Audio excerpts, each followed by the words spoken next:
ঢালাও মামলা হচ্ছে, আগে যাচাই করুন, আইন শৃঙ্খলা রক্ষাকারী বাহিনীকে বললেন মির্জা ফখরুল ইসলাম আলমগীর। ক্ষমতাচ্যুত ব্যক্তিদের বিরুদ্ধে ঢালাও মামলা দেওয়া হচ্ছে উল্লেখ করে তা বন্ধ করার আহ্বান জানিয়েছেন বিএনপির মহাসচিব মির্জা ফখরুল ইসলাম আলমগীর। যে কোনো মামলা নথিভুক্ত করার আগে প্রাথমিক তদন্ত করে নেওয়ার জন্য আইন শৃঙ্খলা রক্ষাকারী বাহিনীর প্রতি আহ্বান জানিয়েছেন তিনি।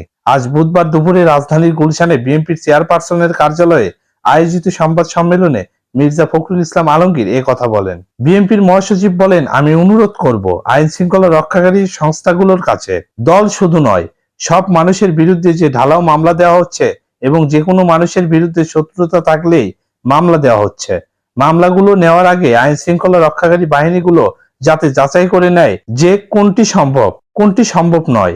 প্রাথমিক যে তদন্ত সেটা করা দরকার, তা না হলে একটু ব্যক্তিগত শত্রুতা থাকলে তার নাম দিয়ে দেওয়া হচ্ছে। ঢালাও মামলার উদাহরণ নিয়ে বিএনপির মহাসচিব বলেন, দেখা যাচ্ছে সেই খাগড়াছড়িতে কোনো ঘটনা ঘটেছে, সেটার মামলা দিয়ে দেওয়া হচ্ছে গোটা দেশের আওয়ামী লীগের নেতাদের কেন্দ্র করে। এটা বন্ধ হওয়া দরকার। দলীয় নেতাকর্মীদের প্রতি আহ্বান জানিয়ে মির্জা ফখরুল বলেন, এমন কোনো মামলা দেবেন না যে মামলায় কোনো সারবস্তু থাকবে না, এবং সব মামলায় কেন্দ্রীয় নেতাদের জড়িত করে মামলা দেওয়া এটা বোধ হয় সমুচিত নয়। যেখানে যার সম্পৃক্ততা থাকবে সেটাই দেওয়া দরকার। এমনও হচ্ছে জেলা প্রশাসকের বিরুদ্ধে মামলা দিয়ে দেওয়া হচ্ছে, এটা ঠিক নয়।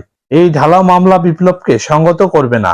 উল্লেখ করে মির্জা ফখরুল বলেন, একটি ক্রান্তিকাল অতিক্রম করছি আমরা। এই সময় যতটা সম্ভব এই সরকারকে সহযোগিতা করে, প্রশাসনের সঙ্গে সহযোগিতা করে একটি স্থিতিশীল অবস্থায় নিয়ে আসতে হবে। তো এই ছিল আজকের ভিডিওটিতে। ভিডিওটি ভালো লাগলে লাইক দিবেন, সেই সাথে সাবস্ক্রাইব করে দিন পরবর্তী ভিডিওর নোটিফিকেশন পাওয়ার জন্য। ধন্যবাদ।